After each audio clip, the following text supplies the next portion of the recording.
दोस्तों नमस्कार। एक बहुत इंटरेस्टिंग कहानी आपके साथ शेयर करने वाला हूँ। वो ये है कि भगवान ने ना सबके लिए कोई ना कोई प्लान बनाया है और भगवान शायद हम सब के लिए अच्छा ही सोचता है, अच्छा ही करता है। तो ये कहानी एक ऐसे इंसान की है जो भगवान का बहुत बड़ा भक्त हुआ करता था। तो एक दिन क्या हुआ कि वो मंदिर गया और भगवान को उसने मजाक मजाक में कहा कि भगवान तुम इतने सालों से यहाँ पे खड़े हो, चलो जाओ, आप एक काम करिए, कहीं घूम के आइए, कुछ देर के लिए मैं आपकी जगह पे खड़ा हो जाता हूँ। भगवान को हंसी तो आई इस बात पर भगवान ने कहा चलो यार, तुम मेरे बहुत बड़े भक्त हो, पहली बार तुमने कुछ मांगा है, चलो मैं तुम्हारी ये इच्छा पूरी कर देता हूँ। तो भगवान ने उसे कहा कि मैं घूमने जा रहा हूँ, लेकिन एक बात याद रखना और इसे भूलना बिल्कुल मत, क्योंकि अगर आपने भूला तो शायद किसी न किसी का नुकसान हो जाएगा। तो उस इंसान ने कहा कि मैं बिल्कुल नहीं भूलूंगा, आप बताइए क्या करना है। तो भगवान ने कहा कि देखो, यहाँ पे आके कोई भी कुछ बोले, कुछ करे, कुछ भी हो, तुम्हें सिर्फ़ और सिर्फ मूर्ति बन के खड़ना है, जैसे मैं खड़ा रहता हूँ। तुम्हें कुछ बोलना नहीं है, तुम्हें कुछ करना नहीं है। तो वो कहता है ये तो बहुत आसान है, कोई बात नहीं, अब आप एक काम करिए, आप निकलिए घूमने के लिए, मैं खड़ जाता हूँ आपकी जगह पर। तो मंदिर में भगवान की जगह पर वो खड़ गया। तो जब वो भगवान की जगह पर मंदिर में खड़ गया तो बहुत सारे लोग आए, भगवान को सबने प्रे किया, प्रसाद वगैरह चढ़ाया, सब कुछ हो गया।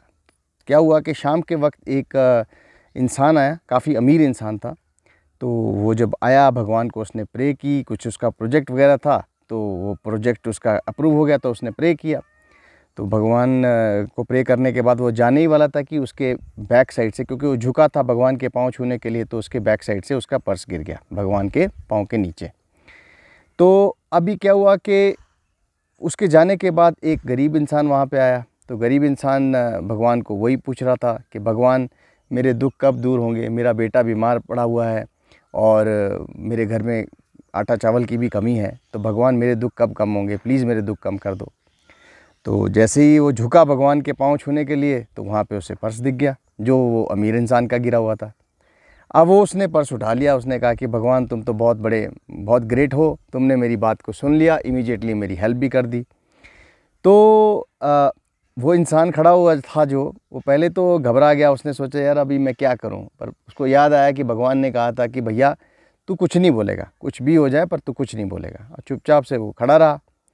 थोड़ी देर बाद एक और इंसान आया वहाँ पे, और वो जो इंसान आया वो एक्चुअली कहीं 15 दिन के ट्रिप पे जा रहा था, क्योंकि वो नाविक था। एक्चुअली नाविक मतलब जो मछलियाँ वगैरह पकड़ते, तो 15 दिन के लिए वो समंदर के अंदर जा रहा था, बहुत सारे बड़े प्रोजेक्ट में, बहुत बड़ी नाव थी उसके पास। तो उसने कहा कि भगवान मैं 15 दिन के लिए जा रहा हूँ, मेरे बच्चे बीवी का ध्यान रखना और मेरी यात्रा को सफल करना। तो ये बात उसने बोली, और जैसे ही मुड़ा वो पीछे देखता है तो वहाँ पे पुलिस खड़ी हुई है, और पुलिस के साथ वो अमीर इंसान खड़ा हुआ है। तो अब पुलिस वो कहती है कि भैया अभी यहाँ ये सेठ साहब आए थे, यहाँ इनका पर्स गिरा और उसके बाद तो तुम आए, तो तुमने पैसे चोरे हैं। तो वो इंसान जो है नाविक बहुत गिड़गिड़ाने लगा, कहने लगा कि नहीं नहीं, मैंने कोई पर्स नहीं चोरा है। तो भगवान मतलब पुलिस मानने को तैयार नहीं थी, पुलिस उसे ले जाने लग गई। तो जैसे ही पुलिस उसे ले जाने लग गई, तो वो जो बंदा वहाँ पे खड़ा हुआ था भगवान की मूर्ति बने हुए, वो बोलता है कि रुकिए, मैंने देखा है कि कौन वो पर्स लेके गया है। तो पुलिस बोलती है बताइए। तो पुलिस को वो लेके चला जाता है गरीब इंसान के घर में। तब जब वो गरीब इंसान के घर में लेके जाता है उसे, तो गरीब इंसान के घर में पर्स पड़ा होता है। तो फिर गरीब इंसान को पुलिस पकड़ लेती है। तो अब गरीब इंसान को जेल में डाल देती है। फाइनली जो है भगवान जी भी शाम तक वापस आ जाते हैं। तो जब भगवान जी वापस आते हैं तो भगवान को पूरी की पूरी बातचीत बताता है कि क्या हुआ पूरे दिन में, कैसे कैसे हुआ। तो भगवान उसे बोलते हैं कि बताओ क्या हुआ। उसने बोला कि उसने पूरी स्टोरी बताई और बाद में ये बताया कि मैंने ऐसे ऐसे बताया। तो भगवान जी ने उससे कहा कि यार तुमने तो बहुत बड़ी गलती कर दी।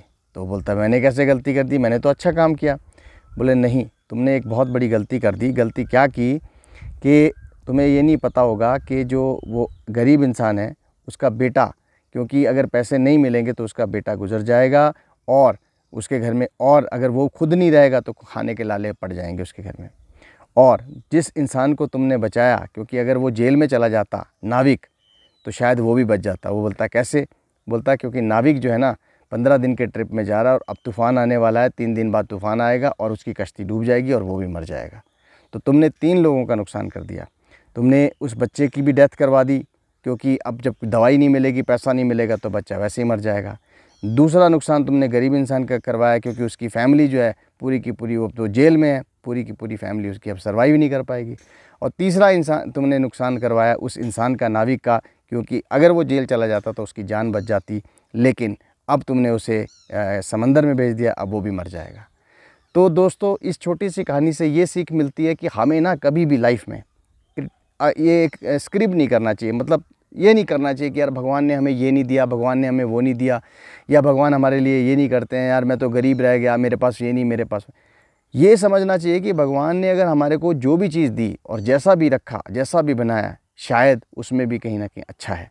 तो अगर ये पॉजिटिव एटीट्यूड के साथ आप चलेंगे तो आप देखेंगे कि आपकी लाइफ, आपका जीवन एक बहुत ही सुंदर और एक बहुत ही बढ़िया जीवन बन गया है। तो दोस्तों, be a good human being and let's be a human first. Thank you very much.